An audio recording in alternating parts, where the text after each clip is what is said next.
dengan lakonan di dalam 66 filem dan sebanyak 35 filem daripada arahannya, serta mencipta lagu lebih daripada 360 lagu sepanjang hayatnya. Itulah P. Ramlee, seniman agung yang tiada ganti.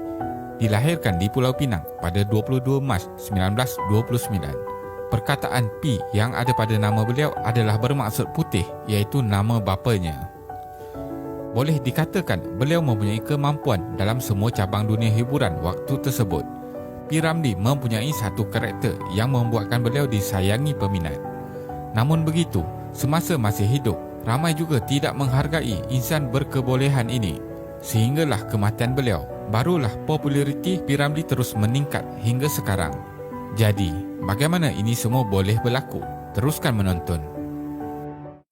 P. Ramlee memulakan kerjayanya di dalam industri ini di Shaw Studio, Jalan Ampas, Singapura pada sekitar tahun 40-an sebagai pembantu pentas.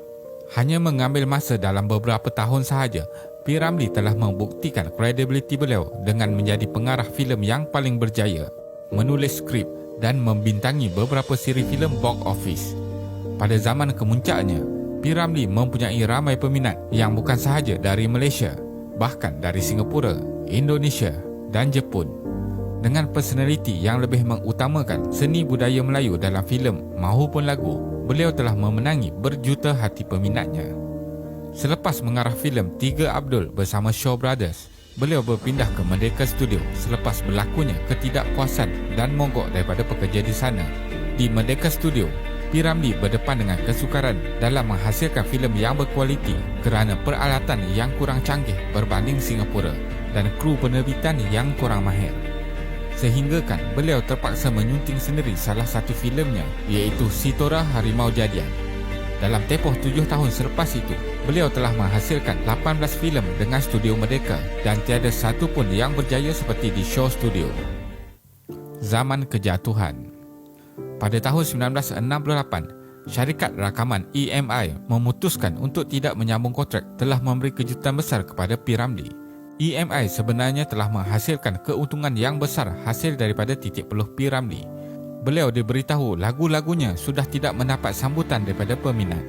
Oleh kerana disisihkan dalam nyanyian, lakonan dan arahannya, P. Ramlee merasakan ia adalah satu penghinaan kepadanya. Kini, status beliau sudah berubah daripada idola menjadi bintang yang gugur. Tahun 1972 hingga 1973 adalah zaman gelap bagi beliau kerana tiada langsung tawaran berlakon, menyanyi dan arahan filem. Sehinggakan P. Ramlee dan isterinya pada masa tersebut terpaksa menyanyi di majlis perkahwinan serta menjadi pengadil dalam pertandingan lakonan. Tidak cukup dengan semua itu, wartawan pada masa tersebut terus menulis mengenai kejatuhan karier beliau.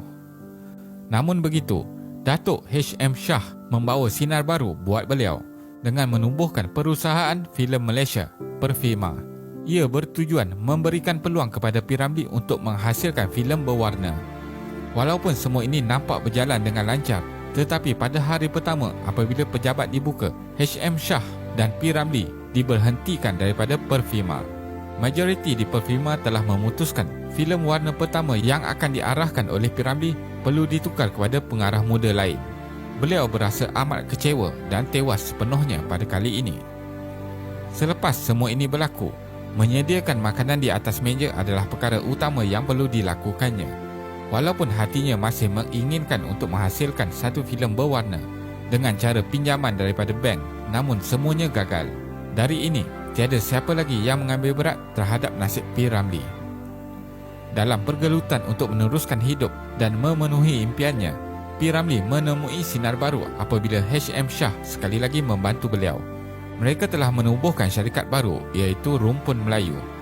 Akhirnya, beliau telah berjaya menghasilkan filem Laksmana Do Re Mi dan tercalon anugerah di Singapura.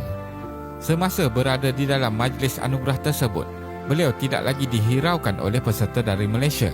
Namun, penggiat filem dari luar negara berpusu-pusu untuk menemui beliau. Namun, setiap insan yang hidup pasti akan mati. P. Ramlee telah kembali ke rahmatullah pada pagi Selasa 29 Mei 1973 ketika berusia 44 tahun disebabkan serangan jantung. Perkara buruk yang berlaku selepas kematiannya adalah syarikat perfilman negara diberitahu tidak mempunyai hak filem yang dihasilkannya kerana ia di bawah Shaw Organisation, menyebabkan ramai yang kecewa.